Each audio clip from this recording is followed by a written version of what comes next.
feel like there was one.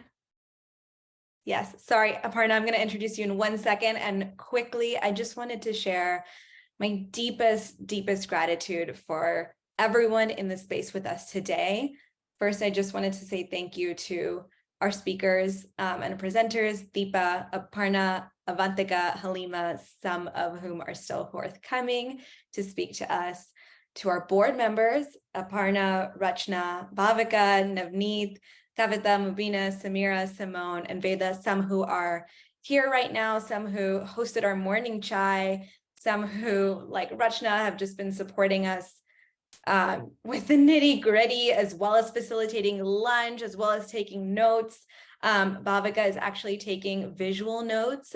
So for folks who are looking for that, that's a surprise. But well, now I told you, it'll be coming after this. And yeah, just wanted to shout out everyone else. And very importantly, the SOAR team, Himadri, has been holding it down. I mean, I don't really have to say that because I'm sure you can all see it in every email, in every message, everything that you've gotten from them, that they are the queen of logistics, but not just logistics, of care, of empathy, of compassion, and SOAR wouldn't be what it is without you. And then Nashi, our newest teammate, who feels like you've been here for, since day one. You blew us away with the presentation on systems change, led us so gently through a beautiful exercise to help us get energized, get thinking about what we want to change. And I know on our little team of 3, we feel like you really complete our family. So thank you, Nashi, for everything you bring, everything you do. And then, of course, just want to shout out Meghna, who has been a fantastic and I know unwavering source of support for Himadri throughout today and even a little bit leading up to this. We so appreciate you and everything you do, not just for SOAR, but also for the whole movement. And then I want to shout out Veda, Saloni, and Kushali, and of course, Bhavika, again, for being on our logistics chat, being on notes today, being on social media. You've been really holding it down across multiple platforms, and we couldn't do this without you. So, and lastly, my deepest honor, honestly, and gratitude just to all of you for joining us and trusting us in this space. I don't know what else there is to say, but it just means a lot that you're here, that you're engaging with each other, and thank you. And we can't wait to do this again. We can't wait to do it in person, and just for everything that's to come. And now our first closing speaker, Aparna. Aparna has been a rock for me since day one, since I joined the little SOAR circle that it was, and then when it became a team of co-founders to what it is today. Just like Deepa said, I feel like I'm a recipient of your selfless care, of your caregiving calls, of your check-ins. Yesterday, I got a card and scarf in the mail from Aparna. So there are so many moments where you just show up for everyone around you. And truly, our team couldn't imagine a better way to close out this day than bringing someone who has been here for decades, who has committed their life and their community and their passion to ending gender-based violence. I know so many of you know Aparna, but just want to give you the brief bio. Aparna has been the executive director and a founding member of Raksha since 1995, and then ED since 1998. They have led so many collective gatherings, including the Breaking the Silence Project, several Arohan gatherings, and other Sawa gatherings across the years. And then recently, just a shout out. In 2013, 10 years ago, Aparna was recognized as the White House Champion of Change, which is so incredible for our movement to have a leader recognized at the national level. And we couldn't think of anyone better who deserves that. And then more recently, in 2023, Aparna was named as one of the top 500 most influential leaders, like she is, in Atlanta. So thank you so much. And we're really excited for you to introduce our final closing speaker, but kick us off and sort of round us out for the day. Oh, so much pressure, so much pressure. I think I'm here because I'm probably one of the longest standing executive directors out of Asian orgs, and hopefully y'all can hear me. Y'all can hear me, right? Okay, just making sure. I heard a weird noise on my headphones, so I got a little worried. I want to start us off with thinking about where we came from. And while I wasn't there, organization started, I was definitely there when Raksha started. And I remember that we leaned on Manavi and Saki and Upnagar for us to learn how to show up. And we were inspired by our sister organizations, and we did a lot of research, and we based everything that we did from the leadership of the organizations ahead of us. But our work was different then, right? And there are times when I see it's wonderful that we're growing and that we have staff and that we have these grants, but sometimes I miss the days of our grassroots days, right? When we didn't have to worry about deliverables, we didn't have to worry about grant reports, and we could just be creative and do what we needed to do in the community, as opposed to, is this going to meet OVWs? And this is no offense, but is this going to meet our government grant deadlines? Um, I think about the first times that we met up, and I think the first times that we started gathering and seeing the importance of this space was at a millennial conference, which was hosted by the Department of Health and Human Services. And I remember they were announcing what would now become API GBV. And then I remember another conference, it was a South Asian Women's Conference, where I got to meet Lakshmi from Daya and Radhika from Upnagar. And we had like other folks like Prema from Saki. So many of the leaders who were there in the beginning were there, and that's how we created those connections. And I think we realized how important it was for us to be together, because for many of us, like in the South, we were working in isolation. We didn't have mentors and progressive folks that, at least New York, New Jersey, Montevideo, Sucky had each other, and then Sneha was in Connecticut. In Georgia, we had no one. And I remember excitement when we got to see other women who were doing this work, cared about it, and progressive. And that led to Arohan, and the importance of Arohan, and the importance of the SALT summits, of where we could come together as community to have a collective voice. And those are places, whether it's in our own communities, but also in these spaces, that we begin to heal. Now we know that community does harm, but it's also in community that we heal. And I know that I personally, through doing the work at Ruksha, have been able to be in community because it's been a healing space for me. Um, a lot of times we did what we needed. We probably broke a lot of rules when we first started our organizations. We probably didn't follow the same guidelines that we thought, that we did, like the volunteer checks and the criminal checks and all the other stuff. But we found ways to show up for our community. But it was hard. And I think that's why folks who might have been in the work way back when have a hesitation to doing the work with the cultural and religious organizations, because these were the same people who put roadblocks up, who told us we were breaking up families, wouldn't let us in their spaces. And it was hard to believe in community when we felt isolated, right? And of course, it wasn't until somebody experienced someone in their family or a friend that was going through a difficult time that folks would then come to us and expect us to show up. And in those times, we weren't paid, if we were paid at all. And if we were paid very poorly. Sometimes it was volunteer roles, or we were expected to do this work 24 hours a day with no compensation. And we still get that kind of framework. I still have community members that expect us to constantly be available. And I have to be like, okay, we can't be available. This is hard work. You get days off. We deserve days off as well. Another reality is that many of the founders of our organizations might have come from privileged backgrounds.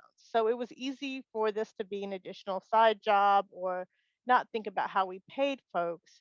And, you know, a lot of times, even when staff were hired, they had limited decision-making powers. The way our boards were set up were not always the healthiest.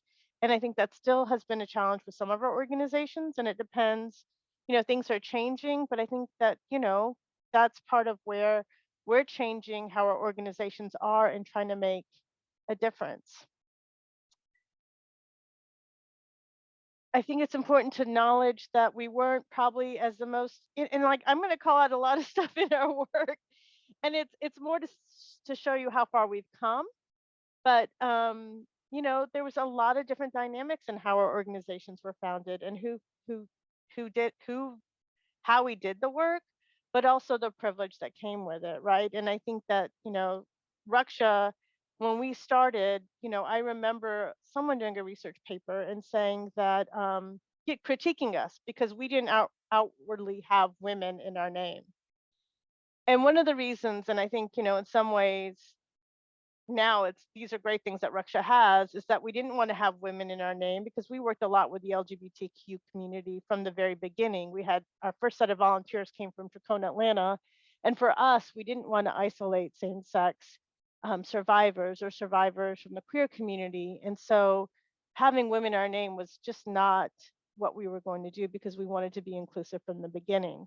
But a lot of the other organizations critiqued us and called us out. And I think we also have to recognize as we move forward that depending on where we are, and these are conversations we still have, whether if you're in the South, doing this work is so different in the South than it is than doing it in the Northeast or the West Coast. We have to recognize our communities are different, the folks in power are different, and we have to navigate very, very different things.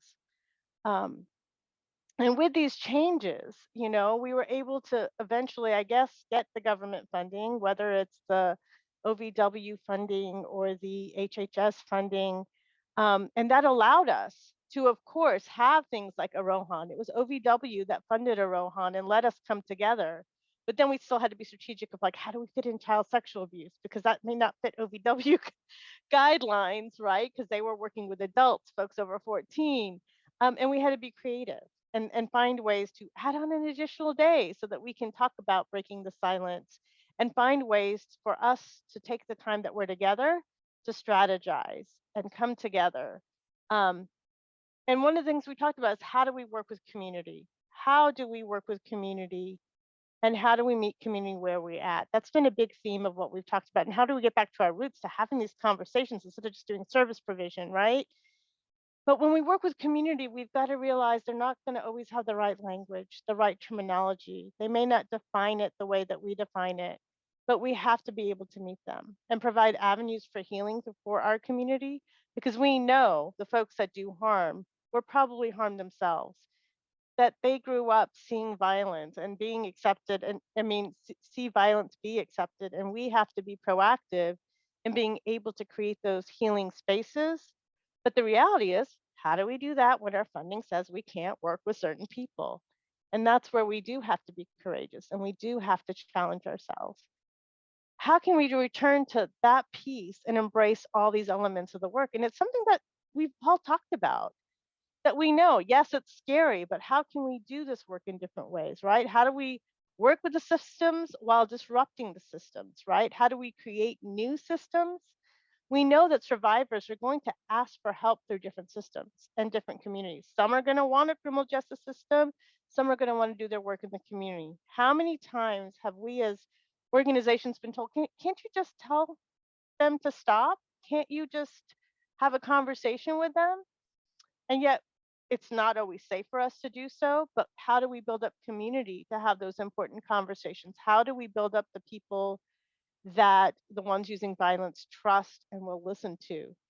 As I think about the Arohan in 2013, I remember the conversation was about accountability and how do we make change? And what I threw out to the audience, and what I remember saying is, when are we the most accountable, right? What makes us feel safe in being accountable? I can tell you about me. I can tell you about when I feel that the person holding me accountable truly loves me and is looking out for my best and is not angry at me, isn't trying to judge me. That's when I'm most likely to be held accountable. So I think when we talk about accountability, how do we do that accountability love? We can't hate our communities and build accountability if we don't love our communities. We have to love our communities. We have to love the people that we in. And throughout today, we've been talking about all the contradictions, right? The contradictions of these criminal justice systems, how we have to work with them, then how survivors want it, how we want to go away from the nonprofit industrial complex, but yet we still deserve to be compensated for the time and the work that we do, and should be, you know, should be respected for the work that we do. At the same time, we want to engage community, but then we know sometimes oftentimes community is doing this work without being compensated. So how do we juggle all this? And these are tough questions that we may not all have, but we have to be comfortable with those dualities and be comfortable, like, trying to figure out how do we navigate that, right? Um, how do we support social change and justice work in our homes, our communities, our systems, in our faith communities, in our schools, right? How do we do that? And these are big questions that we don't often make time because we're going from one crisis to the other. And I think that's when we think about our ecosystem, that we're not always in one role and that we have folks in different roles and that we build teams with folks who have different roles and who can be the visionaries and still have us look for like courageous things, even though we are, dealing with a crisis on a day-to-day basis. You know, we are still continuing some of those conversations we had 10 years ago around ensuring that we're meeting the LGBTQ community. How are we engaging men? We talked about forced marriage, and then we talked about community accountability, which is still work we need to do. So we've made progress, but I feel like we really digged in a bit deep today. So this is such a historic moment and now that we have formal organization like SOAR to help us walk through it, I hope that we will continue to have these courageous conversations and build cultures of consent, care, and ultimately community healing, because it takes courage to be here and it takes courage to do this work. So where do we go from here? Um, the future is change across all levels that we need to be building at the same time that we are tearing down systems. And remember that just because we tried something in the past doesn't mean it won't work now. Things have changed, people have changed, the conditions have changed. Our work will look different in each of our communities, and that we work on culture's accountability. We work on healing for each other. We work on communities of consent and care. Um, we need to set the foundation for the future. And that means that we spend time building new leaders. And even though they may not think like us, they may have a different way of doing it, that we support them in trying those new perspectives and the new energy that they bring. And as we say that, I really want to really support our next speaker, which is Haleema Bharoocha, who has been doing some amazing work, who believes in so many of the same things that I think are important, which is we're not going to make change in our communities if we don't give our community tools, if we don't give them the support that they need to make change. So Haleema, the young Muslim activist and leader, she's already created so much change at a very young age. I think I'm just blown away. So Haleema Bharoocha is a Gen Z South Asian American named on She the People's list of 25 under 25 women of color to watch. Following the teachings of the Quran, stands firm in justice, be it against yourselves or your parents. She speaks truth to power. Haleema has trained over 1,400 people in DEI topics, including Islamophobia, bystander intervention, community safety, advocacy, anti-racism, professional development, and gender-based violence. Haleema was the former advocacy director of Alliance for Girls. She led advocacy to meet the expressed needs of girls and gender-expensive youth. Haleema's work advances power for women of color. And what she did was advocate for menstrual equity during the pandemic, resulting in the allocation of 1.8 million for menstrual equity and the passage of AB 367, which addresses period poverty in California public schools. So much great work. Also, Haleema co-led the first youth-driven community initiative, Not One More Girl, to address gender-based violence on BART, which is the public transportation in San Francisco, the nation's 5th largest public transportation system. This initiative centered on cultural strategy, policy, community feedback, and youth-led research. And here we go. We talked about engaging youth, and here Haleema engaged youth to make change in their own community. She graduated, or Haleema graduated from Seattle University with a BA in sociology at the age of 19, where she started a gender justice center, a student-led community space serving women and TGNC students. Haleema, I just can't wait to hear what you have to say, because I'm already impressed in all that you've accomplished, and I can't wait to see what you do in this movement. So y'all, let's welcome Haleema. Thank you so much. And I'm truly inspired by the commitment that you have shown. I want to know your secret to what has kept you in this work for so long. When I think back to 10 years ago, the last time that we had a convening of this kind, I was 14 years old. In my closet, I remember this very vividly. I was hiding in my closet and I was calling the National Domestic Violence Hotline. And I was inquiring to ask what their protocols were if I were to report domestic violence that I was seeing in my community. And it was in ninth grade when I realized that the violence that I was seeing in my predominantly South Asian Muslim community was not normal, and that there was actually a word for it, gender-based violence. I never ended up reporting the violence that I saw growing up in my community to any of those hotlines, because I realized they were never intended to serve South Asian Muslims, and often were tied back to the carceral system and systems that separate families rather than support people and communities and families. In particular, right after post 9/11, it was increasingly difficult for Muslim women to come forward publicly and share their stories due to the already harmful narratives of the oppressed Muslim woman and the violent Muslim man that were cast onto us, despite the fact that gender-based violence is an issue that we see, unfortunately, across all communities, cultures, religions, in every part of the world. But having this stereotype that Muslims are inherently violent and Muslim women are inherently oppressed kind of made it much more difficult for Muslim women to come forward. And I still see that in my community. And so I had this realization that the current systems in place were not made to serve these particular demographics. And it led me to this journey of trying to address the root cause and understand what is allowing for, these norms and for these systems to go unchecked, and to hold the drivers of violence accountable. So I started that journey when I was in high school, and I began by interning at a direct service organization that did crisis hotline work and tried to understand how they operated, went through the nonprofit space, looked at advocacy-based groups, and then also looked at the legal system, where I was interning for a judge at the juvenile courthouse. And I learned a lot from each of these different systems. At the courthouse, for example, I worked for a really progressive judge who held her probation hearings at community centers, who brought nurses to her courtroom because she knew that the kids that were coming there needed healthcare access. She would keep bus passes for them because she knew that nonprofits weren't able to get them those bus passes in time. And so I saw that, some relief, some harm reduction, the little band-aids that we're putting on these holes and sinking ships. But I realized that, none of it really got to the heart of the problem. And they were never intended to, in part because they weren't made by us for us, right? Rarely did they ever center or even engage the people who are directly impacted, in this case, survivors. And when they did, right, those inputs were not central to the service delivery or approach.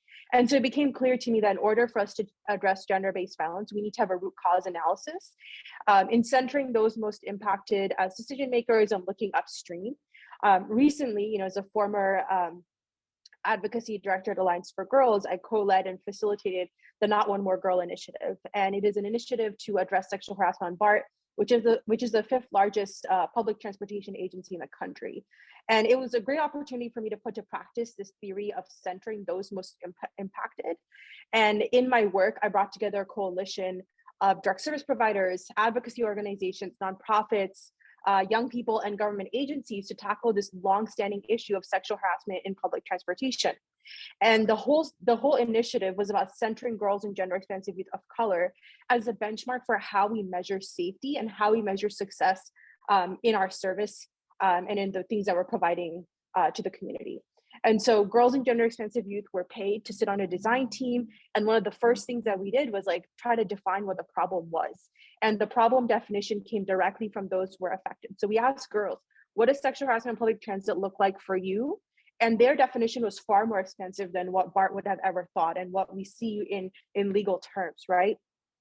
We also used framework and criteria that centered self-determination, that centered survivors, that engaged the community as decision makers, and also looked at violence prevention, that recognizing that, you know, we can address the issues that are happening right now, but we also have to have a long-term plan to do a systemic root cause analysis and have institutional and long-term change. And so throughout this 2-year journey, it was a very long process.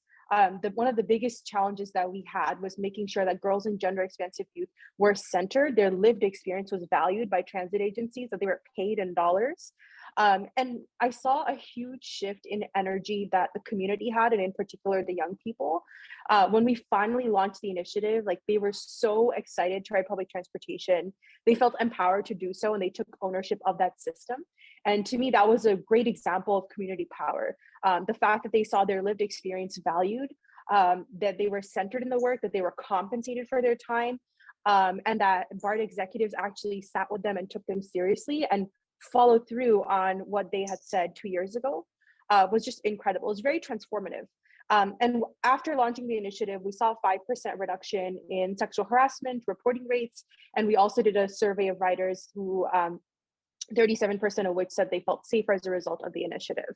And so I share this as an example because it was an initiative where every single kind of role that you could think of, right, from what DeFi's ecosystem, you know, referencing that a little bit, every single role from that we could think of is what we saw in this space. We had artists, we had policy advocates, we had government agencies, direct service providers, cultural strategists, we had funders, and all these different roles that came together to make sure that this initiative not only addressed the policies, but also addressed the cultural norms that allowed for sexual harassment to go unchecked. And so I share this as an example because a lot of times we are told, no, this won't work, right? It won't be effective. We can't do this, right? We get a lot of no's in our line of work. But I want you to know that it is possible, that this is something that works. It's effective, it's equitable, it's efficient, and it's politically feasible. It's not easy, but it is possible. And I want you to hold on to that. South Asian communities know all too well the tactic of divide and conquer, right? It is especially within the white supremacist society, within the nonprofit industrial complex, and COVID-19 in particular really affected that for us, right? Many nonprofits had to close their doors. And so we have to think about how we can work together and how we can keep building and utilizing and leveraging spaces like SOAR to make sure that we can increase our impact and do this work strategically, so that we have, you know, people who are tag teaming, right? Maybe one group is working on the direct service, but we have another group that's thinking about, like, 40 years down the line, this needs to be X, Y, and Z goals that we have to meet, right? So I want all of you to think about what the next 40 years is going to look like. It's important that we make planning and visioning for the future a priority. I think oftentimes, especially for us as direct service providers and advocates, we really get caught up in the immediate work, the urgent work, right? Like what Aparna was saying, right? And sometimes we're just putting out fires and that's all that we're able to do with our time and capacity. But we have to also think about, like, what do we want to see instead? All of us can, I'm sure, very, very easily name all the things that we don't want in our society and all the things that we're against. But what are we for, right? What is our vision? I envision a future filled with joy, care, love, and also capacity. Like, all of us just have personal and professional capacity. So we need to be able to name the things that we want to see so that we can actually work towards them, and also have a shared vision. And it can feel really hard to do that when you're in this hamster wheel of constantly dealing with stuff and responding. So I want all of you to think about, you know, if there's one thing that you're going to take away from this, is to make that a priority in stepping back and thinking about what the future will look like. I imagine myself as an auntie, you know, reaching that auntie status, getting ready to retire, I hope, and also taking joy and pleasure in knowing that there will be a network 3 times what it is right now, holding down this work, that there's going to be a pipeline of young people that are going to take this on, and I can rest and not worry about it and feel good that, okay, somebody else is going to do this work, right? And hopefully there will be less work to do by then. I personally felt so many moments of burnout that really have taken away my imagination and my capacity to hold space for others, and my ability to create. And I think it is important, like what Aparna was saying, right? We have to think about other solutions and other approaches, and we have to get creative with how we do that. So I think that's one of the big pieces that I want to leave you all with. I also want to emphasize how special it is to have a space like SOAR, to have a space where you can come together, where an organization can hold some of these facilitative and convening roles, and that we can just enter into this space and not have to facilitate, not have to lead, and be able to bring our work and our whole selves here. I hope this can be a space that we can hold onto and build over the long term. And I will leave you all with an invitation to pause, to rest, to imagine, and to look upstream and make a plan for the next 40 years, right? If we can't imagine the future, how will we create it? And I'll leave you with that. So thank you so much for having me. And I look forward to what we're going to do together in the next 40 years. Haleema, thank you so much for that inspiring closing address. I know when Nashi and I met you just a few weekends ago, we were not only awed by your incredible outfits, winged eyeliner, eyebrows on point, but all of your work, your energy, your compassion, your generosity to share with us. And I think you encapsulated that today and gave us such a beautiful question to leave us with. I know we are just a minute over time. There's so much love coming in the chat for you. I hope you get to connect with everyone here. I hope everyone here gets to connect with Haleema. For now, I'm going to pass it to Himadri so we can take one photo with you, Haleema, before you hop off and before we close out for the day.